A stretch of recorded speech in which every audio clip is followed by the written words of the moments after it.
You are God, Elohim, Ancient of Days, reign, reign. There is none like you, Lord, Ancient of Days, reign, reign. Oh, you are God. Erabokoshanda kabahaya.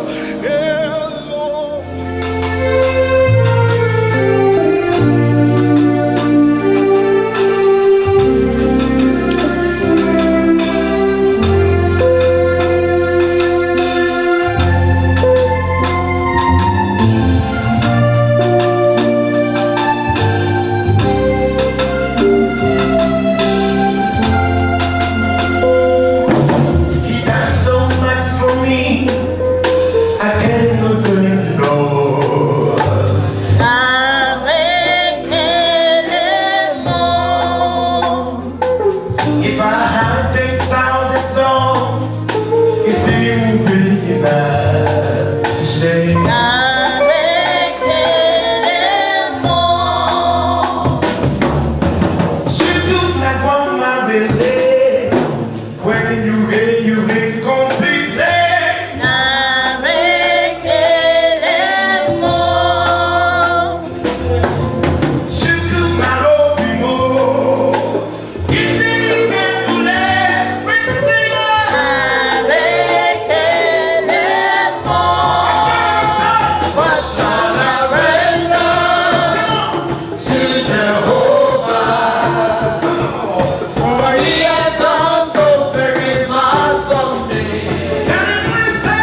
shall I bring down to Jehovah? For he has done so very much for me. On n'a pas de trésor pour What lui. shall I bring down On n'a pas to de Jehovah? For he has done so very much for me.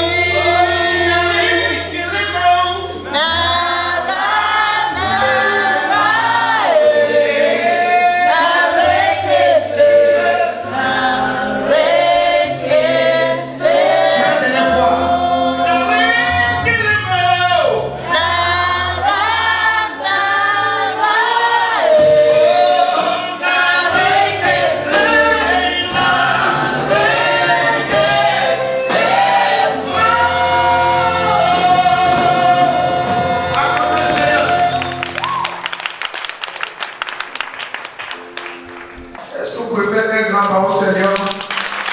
Oh, ça c'est pour toi-même. Pour le Seigneur, pour le Seigneur. Un peu plus fort pour le Seigneur. Oh.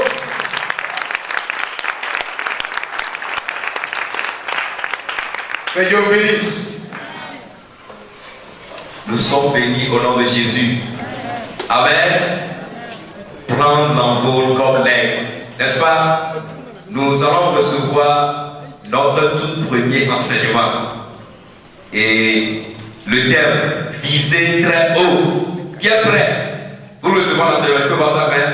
Ok, sous tes acclamations, nous allons recevoir Dr. Prosper Béguetou.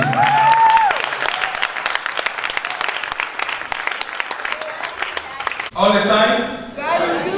Ah, il y a des gens qui ne connaissent pas ça. Quand je dis all the time, vous allez dire God is good. Et quand je dis God is good, vous allez dire all the time. All the time? And God is good. C'est que j'ai envie de rester ici parce que le public ne me cache pas. Donc je vais rester ici pour vous regarder. Alléluia. On va prier le Seigneur. Père Céleste, nous voulons te dire merci pour cette opportunité que tu nous donnes d'être à tes pieds et non ailleurs, et de recevoir ce que tu as préparé pour nous.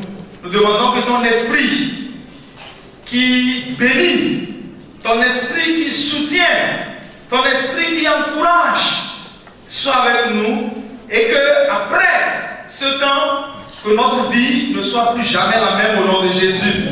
Seigneur, tous les défis dans nos vies, après ce programme de cette semaine, ces défis seront ôtés au nom de Jésus. Seigneur, merci parce que nous savons que tu es déjà là. Et quand tu es là, nous avons l'assurance que nous serons bénis. Au nom de Jésus, nous avons prié. Amen. Amen. All the time. Qui connaît le thème qu'on a pris pour cette semaine de grand impact? Quel est le thème général? Prendre de l'envol comme l'aigle. On dit un aigle ou bien une aigle? Ah, il y a des gens qui ne savent pas. Ils savent en même temps qu'on dit l'aigle. On dit un aigle. Amen. Prendre de l'envol comme un aigle, comme l'aigle. Amen. Que tout le monde dise cela. Prendre de l'envol comme l'aigle. Amen. Et vous allez lire cela dans Ésaïe chapitre 40, le verset 31. Ésaïe 40, verset 31. La Bible dit, mais ceux qui se confient en l'Éternel renouvellent leur force. Ils prennent le vol comme les aigles. Ils courent et ne se lassent point. Ils marchent et ne se fatiguent point. Amen. Ici, il y a plusieurs types d'oiseaux. Et Dieu pouvait parler de prendre le vol comme l'épervier, comme le corbeau, comme l'hibou, comme d'autres animaux, comme d'autres oiseaux. Mais il ne l'a pas fait.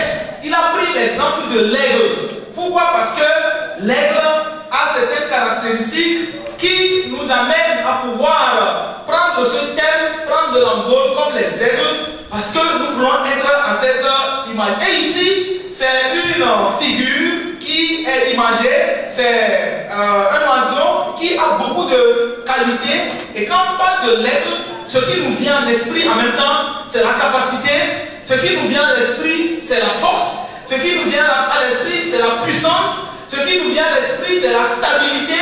Ce qui nous vient à l'esprit, c'est l'endurance. ce qui nous vient à l'esprit, c'est la persévérance. Et également, ce qui nous vient à l'esprit, c'est l'altitude. C'est-à-dire que l'aigle prend de l'altitude, va plus haut que les autres oiseaux. Et c'est ça qui amène les gens à pouvoir prendre même comme nom pour leur équipe nationale, les aigles du Carthage par exemple. Parce qu'ils se disent qu'ils vont voler plus haut que les autres oiseaux et remporter la victoire. Et pour parler de cette thématique qui parle de viser haut comme l'aigle, je vais parler de 3 choses rapidement et après tout je vais recevoir des questions. Je vais parler d'abord de l'attitude pour avoir la victoire ou bien l'attitude d'un étudiant qui réussit. Ensuite je parle de l'aptitude d'un étudiant qui réussit. Et enfin je parle de l'altitude des étudiants qui ont une vision. L'attitude des étudiants qui ont une vision. Donc l'attitude d'un jeune qui réussit ou bien d'un étudiant qui réussit. Quand vous voyez Proverbe chapitre 22, le verset 29, Proverbe chapitre 22, le verset 29, Proverbe chapitre combien? Chapitre 22, le verset 29. La Bible dit, si tu vois un homme habile dans son ouvrage, il se tient auprès des rois. Alléluia. Alléluia. Si tu vois un homme habile dans son ouvrage, il se tient auprès des rois. Il ne se tient pas auprès des gens obscurs. Ça voudra dire que quoi? L'attitude dont je parle ici, c'est le comportement. Le comportement. Quand on voit un homme qui est habile, la Bible dit qu'il se tient auprès des rois.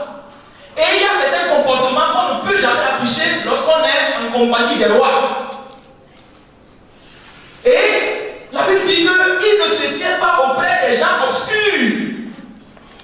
Les gens qui sont obscurs, ils ont la pensée qui est obscurcie. Ils ont des imaginations obscurcies. Ils ont également des visions qui ne sont pas claires, qui sont floues et obscurcies. Et quand nous sommes en train de parler de l'exemple de l'aigle, et nous sommes en train de parler de l'attitude que nous devons avoir, nous comprenons que l'attitude, c'est un état mental et qui affecte le comportement de l'homme. Quelque part, c'est la psychologie de l'homme, l'attitude. Ça veut dire que celui qui veut voler plus haut, aller plus haut, viser et atteindre des hauteurs, ne peut pas penser, ne doit pas voir les choses comme les autres le voient.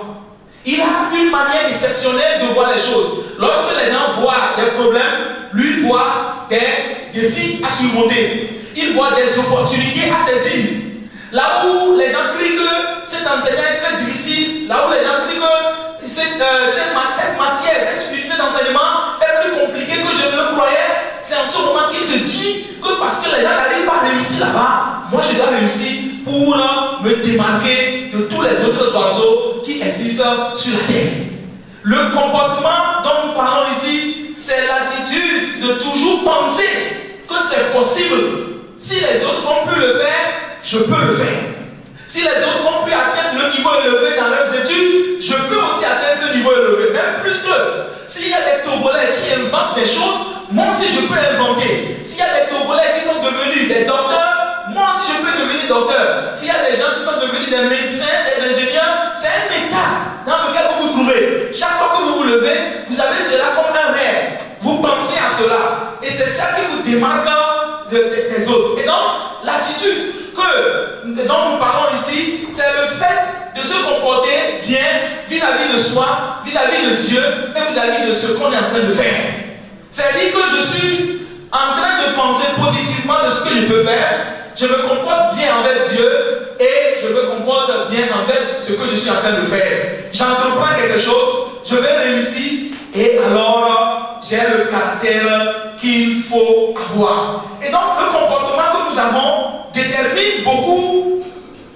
déterminera beaucoup le niveau que nous pouvons atteindre comme succès. C'est-à-dire que si nous n'avons pas un mental élevé, quand les difficultés viendront, quand les problèmes viendront, nous n'allons pas pouvoir tenir. Mais quand notre mental est tellement élevé, quand j'étais encore en terminale, quand j'étais allé à un programme, et l'illustration était donnée et chaque fois que j'enseigne sur l'aigle, je donne cette illustration. Et on dit qu'il y avait un chasseur qui était allé pour chasser, il avait pris un œuf de la maman de l'aigle pour l'amener. Et quand il a pris l'œuf, il l'a mis sous la poule qui doit couver les œufs. Et finalement, il y avait d'autres œufs également. Et donc, quand l'aigle était arrivé à terre, il était sorti, l'aiglon, le petit aigle, l'aiglon, et il avait des poussins autour de lui encore, en même temps. Et il se comportait comme les poussins grattent le sol, lui aussi gratte le sol, les poussins courent un peu, lui aussi court un peu, les poussins essaient de voler un peu, ils volent un peu, et puis ils se mettent par terre. Il fait pareil, comme les autres poussins. Ça voudrait dire que si tu es entouré de personnes qui ne pensent pas aller très loin dans les études, si tu es entouré de personnes qui n'ont pas de vision, ton attitude, ou bien ton comportement, ou bien le caractère. Quand je parle d'attitude, je parle de comportement, je parle de caractère. Ton caractère ne peut être influencé de par ces personnes. Et finalement, tu ne peux pas rêver grand. Parce que tu ne vois que des gens qui sont autour de toi, qui se comportent comme des poussins. Et donc, ici, jusqu'à ce que le jour, l'aigle avait vu, l'aiglon avait vu un aigle qui volait. Et il a remarqué, il dit non, que tu ne peux pas être avec des poussins. Parce que tu es différent d'eux. Et il a vu, il voit qu'effectivement, il lui ressemble. Et il a commencé par battre les ailes. Il a commencé par battre les ailes jusqu'à ce qu'il se rende compte qu'il est élevé et il n'est plus jamais revenu avec les poussins. Vous avez compris cela? Et donc, le comportement que nous avons est dicté parfois par notre environnement, par les gens que nous côtoyons, par les gens avec qui nous vivons, par nos parents, par nos contextes dans lesquels nous nous trouvons. Mais lorsque nous avons le comportement de l'aigle, l'attitude de l'aigle, cela nous amène à transcender, à nous mettre au-dessus de la mêlée et à avoir une vision plus élevée. Et il y a juste certains calculs que les gens font en prenant les chiffres de attitude. Et quand on les additionne en prenant compte de lettres de l'alphabet, on retrouve le numéro 100. Et on dit que quand tu as une bonne attitude, tu as 100% de chance de réussir dans la vie. La deuxième partie, rapidement, l'attitude d'un étudiant qui réussit. Donc, numéro 1, j'avais parlé de l'attitude de l'étudiant qui réussit. Et j'ai parlé d'avoir un bon comportement, d'avoir un bon caractère et de vivre avec des gens qui ont une vision, qui ont un rêve. La deuxième partie, l'attitude d'un étudiant qui réussit.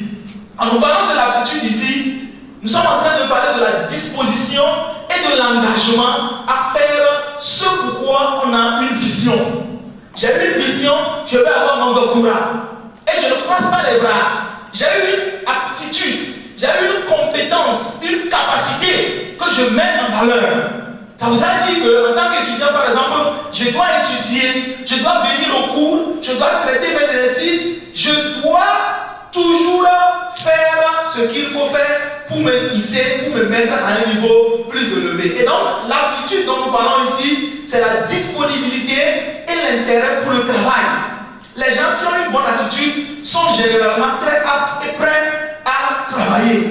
Quand vous avez une bonne attitude, un bon comportement, vous avez aussi cette disposition, cette facilité à vous mettre au travail. Rappelez-vous du verset de base que j'avais lu. Quand vous voyez un homme habile, il se met auprès de qui? Auprès des rois. Tu ne peux pas être en compagnie du roi et ne rien faire.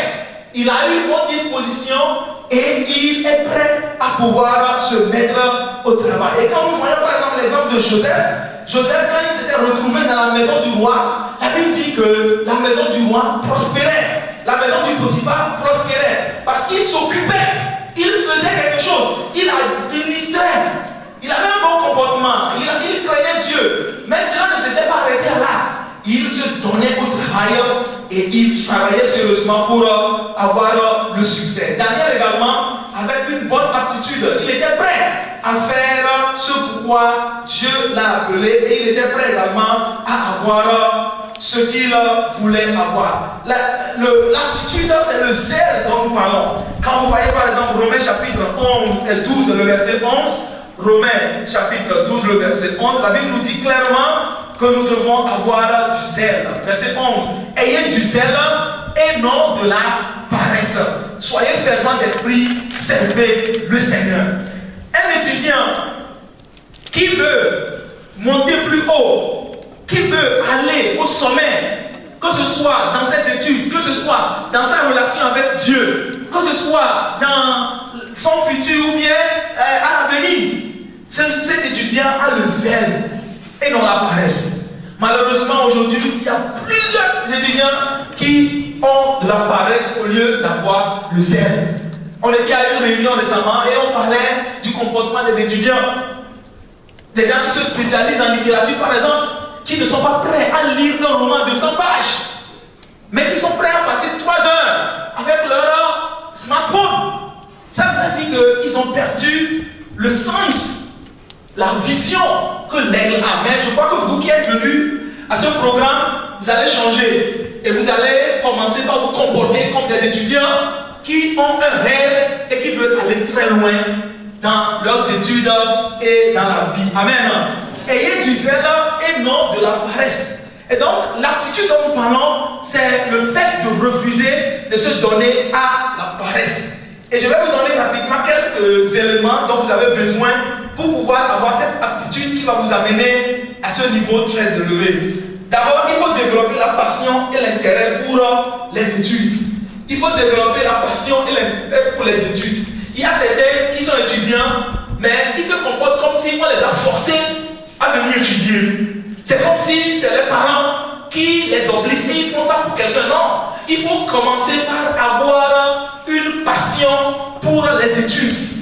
Il ne faut pas simplement venir faire comme les autres. On dit par exemple, à la rentrée, on a parlé aux étudiants, on leur dit, pour faire le master par exemple, c'est en première année qu'il faut commencer par se préparer.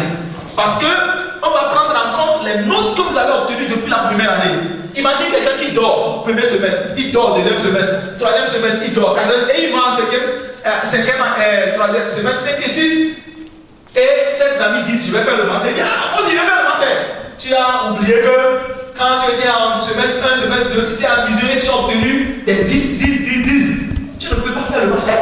Ça voudrait dire qu'il va falloir développer une passion pour les études dès les niveaux inférieurs pour que tu puisses commencer par te propulser vers l'avenir. Ensuite, la deuxième chose, il faut prendre chaque unité d'enseignement au sérieux.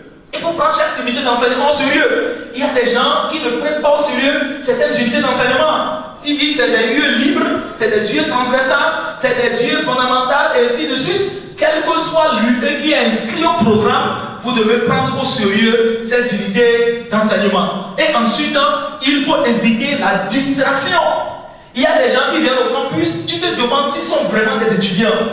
Ils sont distraits au campus, même si c'est à la maison, ils sont distraits, on comprend. Au campus, on est venu pour étudier. Au lieu de venir à la bibliothèque, au lieu d'aller rester sur des reposoirs pour étudier, c'est des groupuscules qui se rassemblent pour causer des inutilités, des manivelles, vous avez compris, non? Et donc, si on doit se mettre à penser, à réfléchir, à se comporter comme l'Inde, on doit éviter toute forme de distraction et on doit se laisser entièrement à ce que nous sommes en train de faire.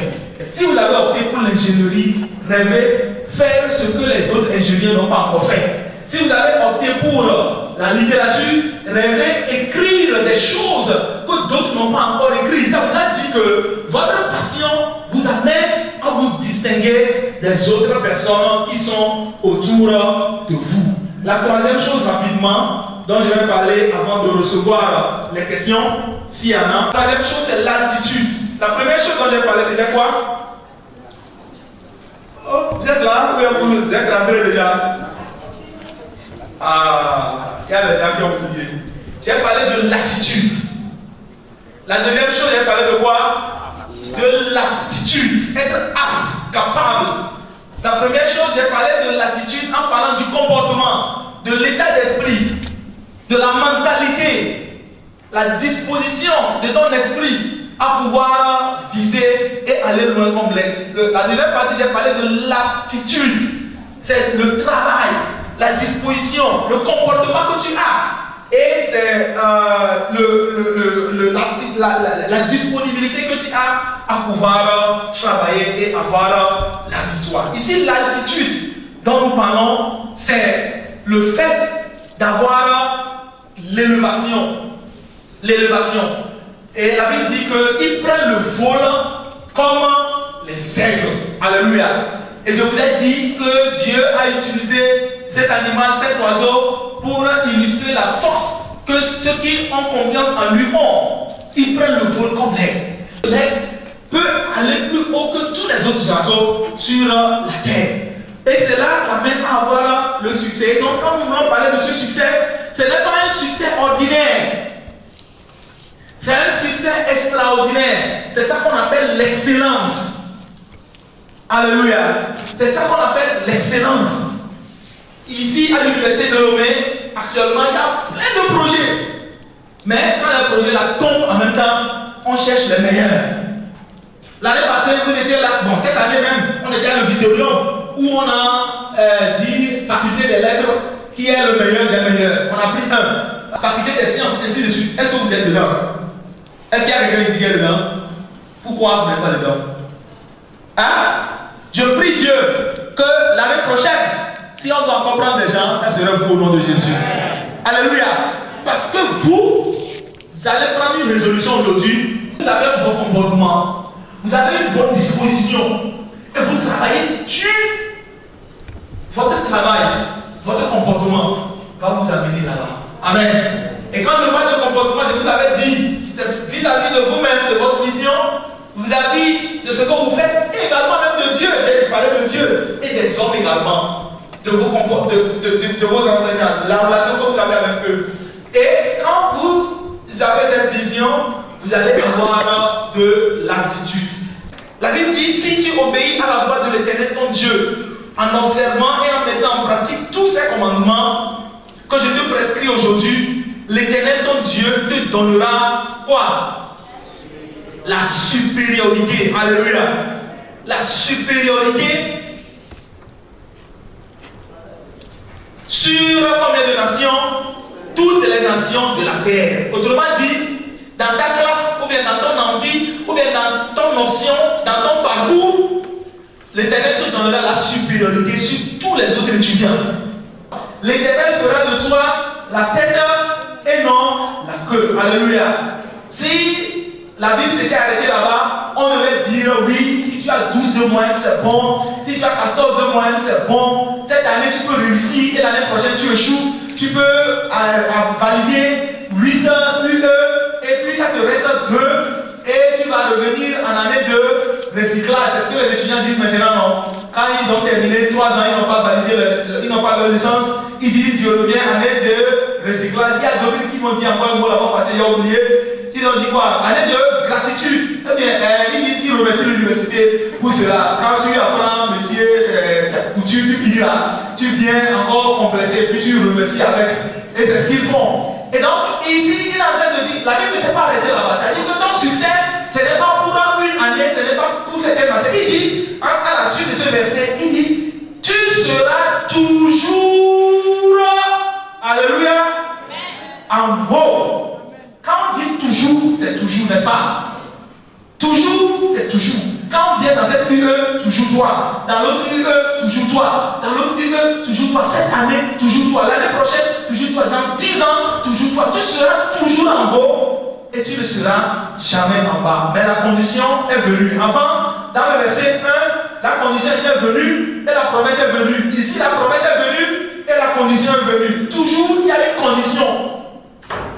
Malheureusement, aujourd'hui, tout le monde veut avoir le succès, mais peu de personnes, dans un amphi de 100 étudiants qui suivent un cours de littérature, tu demandes combien de personnes ont lu un roman, peut-être c'est 10. Mais à la fin de l'année, quand on donne les résultats, tout le monde va regarder pour voir s'il a réussi ou pas. Vous avez compris, non? C'est pas paradoxal? Oh, répondez-moi, ou bien c'est parce que vous faites comme cela. Comme ça, vous êtes et puis vous n'arrivez pas à répondre. C'est paradoxal. Quand on veut obtenir quelque chose, on paie le prix. Et quand on paie le prix, le Seigneur va nous élever au nom de Jésus. Et puis, nous avons une grâce exceptionnelle parce que ce que je viens de dire là, si le pécheur fait tout ça là, il va avoir le succès. C'est-à-dire qu'il a une bonne disposition dans la tête. Et puis il vient régulièrement, il apprend, il va réussir. Mais nous sommes des chrétiens, alléluia. Et quand nous mettons Dieu dedans encore, si les chrétiens, les pécheurs arrivent à atteindre un niveau, nous serons être plus loin que eux. Alléluia. Parce que nous avons quelque chose qu'eux n'ont pas. Nous avons la grâce de Dieu. Alléluia. Et je vais lire un verset et puis je vais vous donner la parole pour poser des questions. C'est Ésaïe chapitre 52, le verset 13. Ésaïe chapitre combien? 52, le verset 13. Voici mon serviteur fera quoi? Il prospérera. Alléluia. Il n'a pas dit le serviteur. Il a dit mon serviteur. Ça veut dire que tu appartiens à Dieu. Corps, âme, esprit. Il y a des gens qui appartiennent à Dieu. Ils disent Dieu, prends mon âme, prends mon âme. Mais leur corps est à Satan. Vous avez compris, non? Leur âme qui dit c'est à Dieu, mais mon corps c'est à Satan. Ça veut dire leur manière de se comporter, de s'habiller, de faire des choses, c'est n'importe quoi. Ici il dit mon serviteur prospérera. Il fera quoi? Il montera. Numéro 1, c'est le premier niveau. Alléluia. Numéro 2, il s'élèvera. Ça c'est bon, vous êtes très bien. Et numéro 3, il s'élèvera plus haut. Ça c'est le niveau de l'excellence. Alléluia. Mon serviteur montera. Il y a des gens qui sont au niveau monté. Et il y a des gens même qui sont assis. Eux ne sont même pas encore en train de monter. C'est-à-dire qu'ils sont dans la bassesse. Mais il y a des gens qui se contentent de niveau monté. Mais nous sommes ici à ce programme cette semaine pour vous amener au 3e niveau qui est s'élever plus haut. Alléluia. Et quand nous allons terminer le jeudi ici à 7h, tout le monde va. C'est-à-dire que tu ne peux pas, même si tu ne veux pas t'élever, hein? C'est-à-dire que, oh, je ne sais pas comment il va dire, vous avez compris, non? Alléluia. Tu ne peux pas vivre avec certaines personnes et ne pas vouloir leur ressembler. Et c'est ce que nous avons fait. Quand tu vas voir tout le monde en train de réussir, en train de s'élever, tu vas rester là-bas, tu ne vas pas rester là-bas. Laissez-moi vous aider au nom de Jésus. Et mon serviteur prospérera. Tout le monde ici, vous avez prospéré au nom de Jésus. Mais sachez que pour prospérer, pour monter, pour s'élever plus haut, il faut avoir une bonne attitude. Il faut avoir une bonne attitude et il faut avoir une bonne attitude. C'est ça qui va vous amener au sommet. Amen. Je vous donne la parole maintenant pour des questions s'il y en a. Oui? Vous avez des questions posées que vous n'avez jamais eu l'opportunité de poser par rapport aux études, par rapport à tout ce que vous voulez dont on a parlé ici.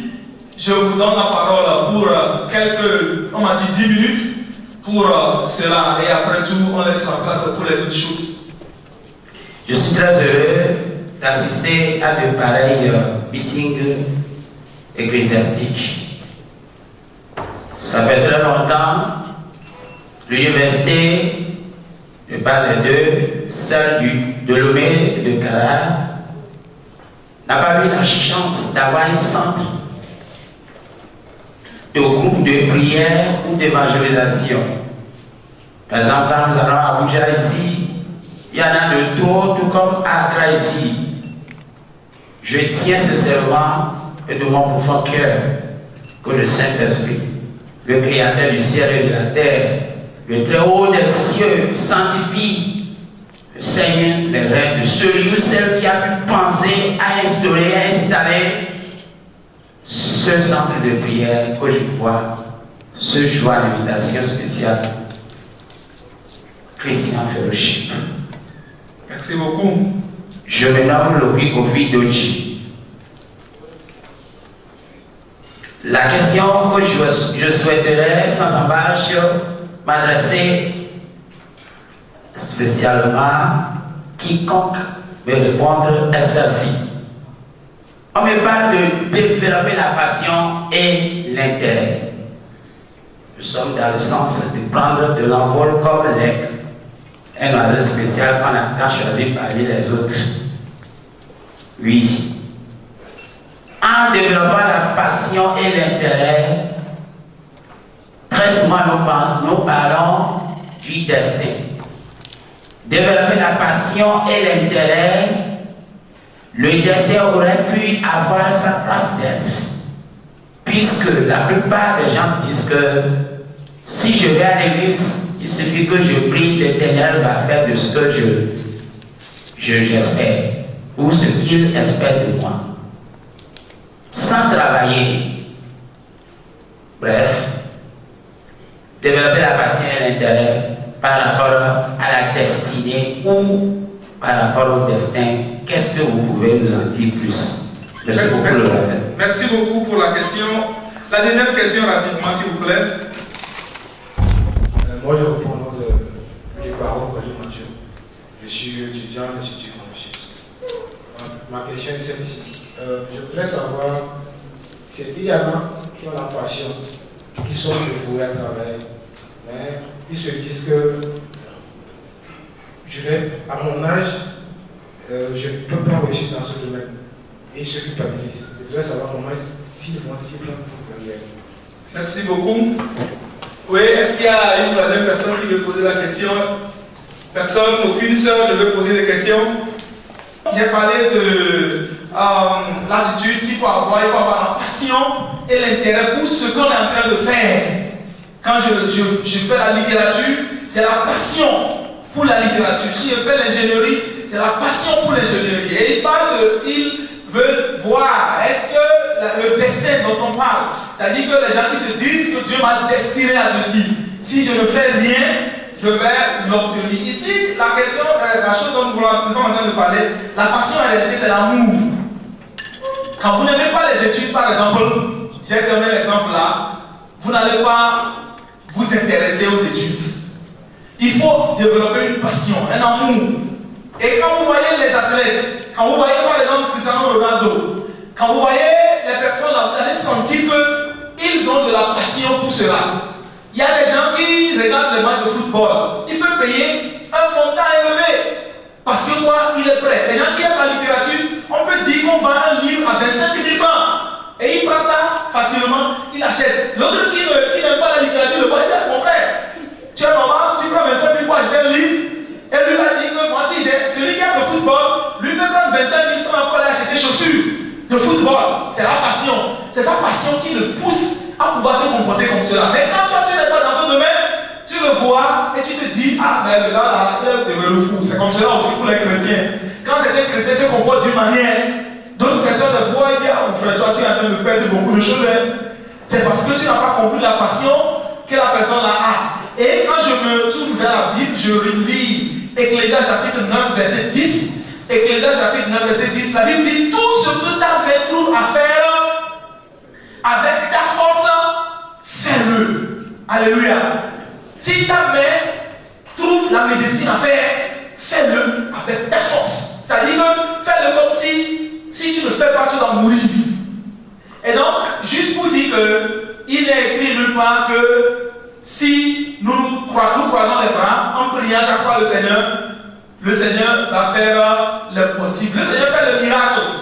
Il ne fait pas de la magie. Qu'est-ce qu'il a dit? Il fait le miracle, il ne fait pas de la magie. Il fait des choses à travers les choses qui existent. Et quand nous apprenons, nous étudions et nous dépendons de Dieu, c'est en ce moment qu'il va venir nous aider. La fois passée au bac, le bac passé, il y avait un étudiant, un élève qui écrivait sur toutes ses copies, je réussirai au nom de Jésus. Il écrit rien sur la feuille. Là, on veut non. Quand on faisait l'anonymat, il a dit, on fait toutes les copies, je réussirai au nom de Jésus. Je réussirai au nom de Jésus. Et il a la mathématique, tout ce qu'il écrit, je réussirai au nom de Jésus. Physique, tout ce qu'il écrit, je réussirai au nom de Jésus. Et lui a comme ça. Normalement, on doit le convoquer parce qu'il est devenu, peut-être, il est en train d'avoir des problèmes de folie. Ou bien, peut-être que c'est un pasteur qui a dit ça, un prophète. Quand tu vas aller écrire comme cela, et puis quand le correcteur va prendre la copie, on va voir. Nous-mêmes, on a vu, j'ai réussi, on a vu, là, on a dit quoi? ce qu'il est en train de penser dans ça ne marche pas. C'est faux ce que les gens disent. Que quel que soit ce que tu es, quand tu restes et que tu pries le Seigneur, tu vas à la veille de prière. Tout de suite, j'étais là. C'est comme cela. Les gens trompent. Les gens, mais nous devons comprendre que Dieu n'est pas contre le travail. Lui-même, il a travaillé. Il y a des gens, au lieu de venir à l'école, ils vont à Toji. Il y a un temps pour toutes choses. Vous avez compris, non? Il y a un temps pour faire groupe musical, il y a un temps pour étudier. Tu le vois, mon frère, tu fais quoi? Groupe musical. Tu fais quoi? Chorale. Tu fais quoi? Groupe biblique. Tu fais quoi? Tu n'as pas le temps pour étudier. Quand on a cours, c'est à ce moment que lui vous aller évangéliser. Et quand on n'a pas cours, c'est à ce moment que lui vient au campus. Vous avez compris, non? Cette personne n'est pas disciplinée. Il faut la discipline. Il faut savoir quand il faut dire oui et quand il faut dire non. Quand venir au cours et quand il est évangélisé. Mais quand tu prends les choses et tu mélanges tout, tu ne peux avoir l'échec. La deuxième question, il y a des gens qui veulent réussir et ils se disent que vu mon âge, je ne peux pas réussir. Ça me rappelle de quelqu'un dans la Bible, vous vous rappelez, David, quand il devait aller, et quand d'abord même personne ne l'a considéré. Quand Samuel était venu dans la maison de Jessé pour oindre un enfant, un de ses enfants, il a amené tous les autres. Mais David n'était pas là parce que quand on dit qu'il est petit, il est bien et puis ainsi de suite. Vous avez compris, non? Mais c'est lui qui a apporté la délivrance. On ne doit pas se minimiser. Quel que soit ce que nous pouvons faire, c'est Dieu qui nous a donné cette capacité. La Bible dit que c'est Dieu qui crée en nous le vouloir et le faire. Alléluia. Il y a des gens qui ont eu le bac avant d'avoir 14 ans. Alléluia. Alléluia. Au même moment, il y a des gens qui ont eu 40 ans avant d'avoir le bac. Il n'y a pas un âge pour avoir le bac. Il n'y a pas un âge pour réussir. Si Dieu vous donne la capacité et que vous avez les moyens, il faut réussir. Quand il posait la question, moi j'ai pensé plutôt au fait qu'ils ont la capacité, ils veulent, mais ils n'ont pas les moyens. Ils n'ont pas les moyens. Ils veulent, mais ils n'ont pas les moyens. Et je voudrais dire à ces personnes qui pensent que moi, je veux réussir, mais mes parents sont pauvres, mais je n'ai pas les documents, je n'ai pas ceci. Quand tu veux, tu auras toujours les moyens. Alléluia.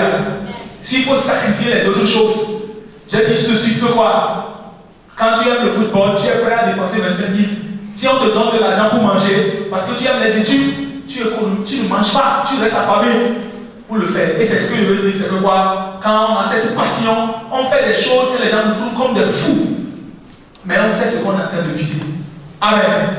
Oui, est-ce qu'il y a une dernière question avant que je n'aille m'asseoir?